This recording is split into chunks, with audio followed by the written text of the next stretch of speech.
आज का जो ये वीडियो है आपकी जिंदगी का सबसे जरूरी वीडियो होने वाला है। मैं आज आपसे किसी बीमारी की बात नहीं करने वाली हूँ, बल्कि आपको एक ऐसी ताकत देने आई हूँ जिससे आप अपने और अपने परिवार की जान को बचा सकते हैं पूरी जिंदगी के लिए। क्या आपको भी ऐसा लगता है कि हार्ट अटैक सिर्फ बुजुर्गों को आता है? अगर आपका जवाब हाँ है तो आप बहुत बड़ी गलतफहमी में हैं। पिछले 5 साल का डेटा ये कहता है कि हिंदुस्तान में जितनी भी मौतें हार्ट अटैक से हुई है उनमें 50% लोग 40 साल या उससे भी कम उम्र के थे। और बहुत सारे लोगों को तो ये लगता है कि हार्ट अटैक सिर्फ लोगों को होता है, यानी जेंट्स को होता है, लेडीज को नहीं होता। लेकिन अब मैं ये भी बता दूं कि पिछले 5 से 10 सालों में लेडीज के साथ भी हार्ट अटैक के हादसे हो चुके हैं और बहुत कम उम्र के लेडीज थी जिनके साथ ये चीजें हुई है। यानी आज ये खतरा 30 या 35 साल के युवाओं के दरवाजे पर दस्तक दे रही है। आज मैं आपको एक ऐसा टेस्ट भी बताने वाली हूँ जो हार्ट अटैक आने के 5 साल पहले ही आपको चेतावनी दे देगा कि संभल जाओ, खतरा आने वाला है। और सबसे बड़ी बात, इसके लिए आपको किसी बड़े हॉस्पिटल में जाने की जरूरत नहीं, हजारों रुपए खर्च करने की जरूरत नहीं है। आप घर पर ही इस टेस्ट को आसानी से कर सकते हैं बिना पैसे खर्च किए, और सिर्फ 5 मिनट में कर सकते हैं। तो चलिए शुरू करते हैं इस वीडियो को और जानते हैं कि कौन से वो सिम्टम है जो आपको हार्ट अटैक आने से पहले आपको मिल जाते हैं और आपको उन्हें पहचानना चाहिए किसी भी अनहोनी होने से पहले। तो शुरू करते हैं इस वीडियो को। हेलो फ्रेंड्स, मैं सुमन चौहान, सर्टिफाइड डाइटिशियन, न्यूट्रिशनिस्ट, आपके फिटनेस ट्रेनर। मेरे चैनल देसी इलाज में आपका स्वागत है।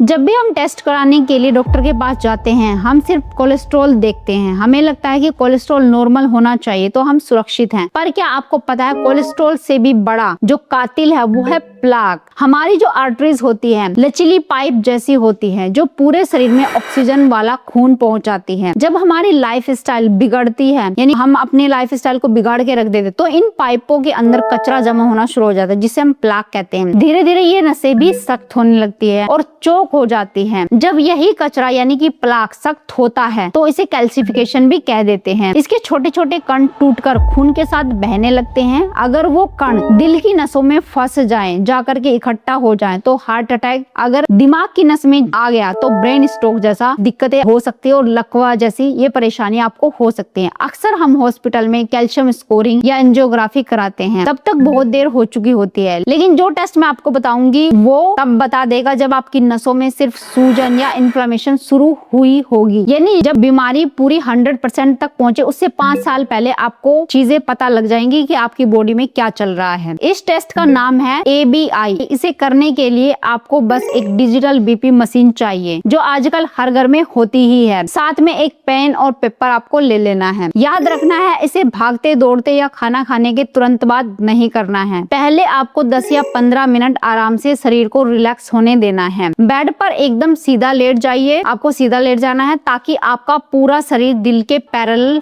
हो जाए। बैठकर BP नापने से जो ग्रेविटी की वजह से पैरों की रीडिंग जो है सही नहीं आ पाती, इसलिए लेट जाना है। ये आप खुद नहीं नापेंगे, आप किसी अपने जो फैमिली मेंबर है उससे या आपके घर के जो बच्चे हैं उनकी भी मदद ले सकते हैं। तो पहले बाएं हाथ का, फिर दाएं हाथ का, फिर बाएं टखने का यानी कि एंकल वाले एरिया का, और फिर दाएं वाले एंकल वाले एरिया का BP आपको नाप लेना है। अच्छे से रीडिंग लेनी है और इसको लिख लेना है। आपको BP का सिर्फ ऊपर वाला नंबर यानी सिस्टोलिक जो होता है नंबर वो नोट करना है, ऊपर वाला नंबर नोट करना है। मान लीजिए आपके दोनों हाथों में से सबसे ज्यादा रीडिंग 120 आई है और आपके दोनों पैरों में सबसे ज्यादा रीडिंग भी 120 आई है। अब पैर के नंबर को हाथ के नंबर से भाग दे देना है, यानी डिवाइड कर देना है। ये डिवाइड तो बच्चे भी कर सकते हैं। जैसे 120/120 तो कितना आएगा? 1.0, यानी 1 नंबर आएगा। अपना रिजल्ट खुद समझिए। अगर ये नंबर 1.0 से 1.4 तक के बीच में आता है तो आपकी नसें एकदम लचीली है और जवान है, आपको कोई दिक्कत नहीं है। अगर ये नंबर 1.4 से ज्यादा आता है तो यानी कि आपके लिए रेड अलर्ट है, नसें थोड़ी सी सख्त हो चुकी है, अंदर इन्फ्लेमेशन हो रही है, इसलिए आपको सतर्क हो जाना है। अगर ये नंबर 0.9 तक है, जैसे 1 से थोड़ा कम है, तो चेतावनी, नसों में थोड़ा सा कचरा जमा होना शुरू हो गया है। अगर ये नंबर 0.5 से से कम है तो बहुत ही गंभीर स्थिति, आपको तुरंत डॉक्टर के पास जाना चाहिए। अगर आपकी रीडिंग थोड़ी ऊपर नीचे आई, मतलब थोड़ा ऊपर नीचे हो जाती है, तो घबराना नहीं है। हम अपनी नसों की उम्र को वापस से रिवाइव कर सकते हैं अपने खाने पीने के जरिए। इसके लिए आपको 4 पिलर्स मजबूत करने होंगे। चलना दिन के लिए सबसे अच्छी दवा है, आप उसमें वॉकिंग कर सकते हैं। जब आप चलते हैं तो नसों के अंदर से एक गैस निकलती है जो उन्हें लचीला बनाती है, इसलिए हर खाने के बाद वॉकिंग जरूरी है। 10 से 15 मिनट की वॉक करें। सुबह खाली पेट भी कर सकते हैं आधे घंटे की, और शाम को रात को सोने से पहले भी। दिल की सेहत के लिए 8 घंटे की नींद भी जरूरी है। अगर आप काम के चक्कर में नहीं सो पा रहे हैं तो योग निद्रा का आप सहारा ले सकते हैं, उसका अभ्यास रोज करें। ये 20 मिनट की अभ्यास आपको घंटों की नींद जैसा सुकून और रिकवरी दे सकता है। आपकी बॉडी को रिकवर भी कर सकता है, आपकी बॉडी को रिलैक्स रख सकता है। जब हम तनाव में होते हैं तो शरीर में कोर्टिसोल बनता है जो नसों को सख्त कर देता है। इसे ठीक करने के लिए चंद्र नाड़ी को एक्टिवेट करने वाले प्राणायाम जरूर करें, जैसे भ्रामरी हो गया, अनुलोम विलोम प्राणायाम। अनुलोम विलोम प्राणायाम तो डेली आप आधा घंटा जरूर करें। ये नसों की सूजन को कम करता है, यानी कि इन्फ्लेमेशन को जड़ से कम करते हैं। चीनी बिल्कुल छोड़ दे, मीठा शरीर के लिए सफेद जहर की तरह होता है। ये नसों के अंदर की दीवारों को खुरच देता है, और प्लाक बनाने में सबसे ज्यादा रोल आपकी चीनी का यानी मीठी चीजों का होता है। तेल की मात्रा आपको सीमित रखनी है, कोई भी तेल हो, अगर वो दिन भर में 2 चम्मच से ज्यादा है तो वो ब्लॉकेज आपकी बढ़ा सकता है। इसलिए अच्छा तेल खाना है लेकिन सीमित मात्रा में खाना है। नेचुरल फूड लेना है, पैकेट बंद खाना छोड़ दीजिए। ताजा सब्जियां, फल और चोकर वाला आटा जरूर अपनाएं। चलिए आपको वो चीजें बताती हूँ जो आपकी नसों को अंदर से साफ कर देंगी। तो नाश्ते के लिए आप क्या ले सकते हैं? अखरोट और अलसी।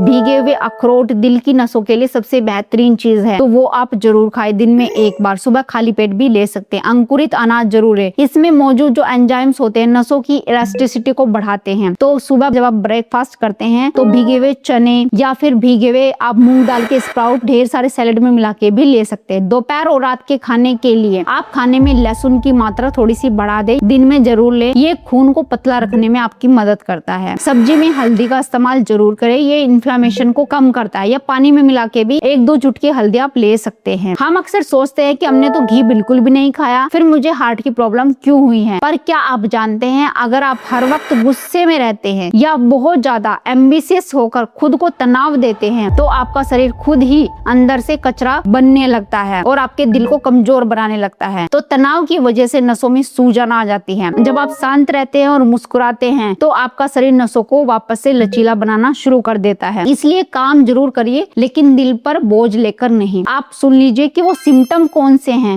जो 5 साल पहले आपको आने शुरू हो जाते हैं। एक तो जब आप चलते हैं, नॉर्मल भी चल रहे हैं तो सांस फूल जाता है, बोझ लेकर चल रहे हैं तो ज्यादा सांस फूलता है, सीढ़ियां चढ़ते हैं तो इतना सांस फूल जाता है कि सांस लेने में परेशानी आने लगती है। फिर जब आप सीधे लेटते हैं तो सांस लेने में दिक्कतें आती है। कभी कभार छाती में आपको भारीपन महसूस होता है। आजकल जब आप सोकर उठते हैं तो थकान ज्यादा महसूस होती है, और कई बार तो जब आप सोते हैं मतलब तुरंत जैसे उठते हैं तो एकदम से ऐसा लगता है कि आपके हाथों और पैरों में से जान निकल गई है। कई बार क्या होता है कि जैसे आप खाना खा रहे हैं तो एकदम से पसीना टूट पड़ता है खाने के दौरान। तो ये सिम्टम बहुत पहले आने शुरू हो जाते हैं। ये ब्लॉकेज की निशानी है, यानी शुरुआत आप कह सकते हैं। ये आपको 5 साल पहले बता देते हैं कि आपकी बॉडी में दिक्कत होना शुरू हो गई है। तो इन चीजों का ध्यान रखना है। और जैसे जो चीजें मैंने आपको बताई हैं, क्या क्या हो रहा है, क्या क्या आपको खाना चाहिए, किस तरीके से आप घर पर टेस्ट कर सकते हैं, इन चीजों को करिए। ये मत सोचिए कि सिर्फ छाती में पेन आएगा तभी आप डॉक्टर के पास जाएंगे या तभी आपको दिक्कत हो सकती है। जब तक छाती में पेन नहीं आ रहा है तो हमें कोई दिक्कत नहीं है, ये नहीं सोचना है। कभी कभी क्या होता है कि जैसे हम बहुत ज्यादा घबरा जाते हैं, पैनिक हो जाते हैं, तब भी हमारा सांस फूलने लगता है और बहुत ज्यादा पसीना निकलने लगता है। अगर बैठे बैठे भी आपका पसीना आता है घबराहट की वजह से और ये बार बार आपके साथ हो रहा है, पसीना एकदम से टूट पड़ता है, तो ये भी शुरुआती सिम्टम है जो आपको दे रहे हैं कि भाई दिल की सेहत को सुधार लीजिए। तो उम्मीद है आज की वीडियो में आपको बहुत कुछ जानने को मिला होगा अपने दिल के बारे में। तो इसलिए एक्टिव होना शुरू हो जाइए, सही खान पान रखिए और सही से योगा एक्सरसाइज करिए ताकि आगे आपको दिक्कत ना हो, आपका दिल सेहतमंद रहे। उम्मीद है आज की वीडियो आपको बहुत पसंद आई होगी। आप लाइक शेयर भी करेंगे। अगर चैनल पे आप नए, चैनल को सब्सक्राइब कर लीजिए। तो फिर मिलते हैं नेक्स्ट वीडियो में, तब तक के लिए बाय बाय, टेक केयर।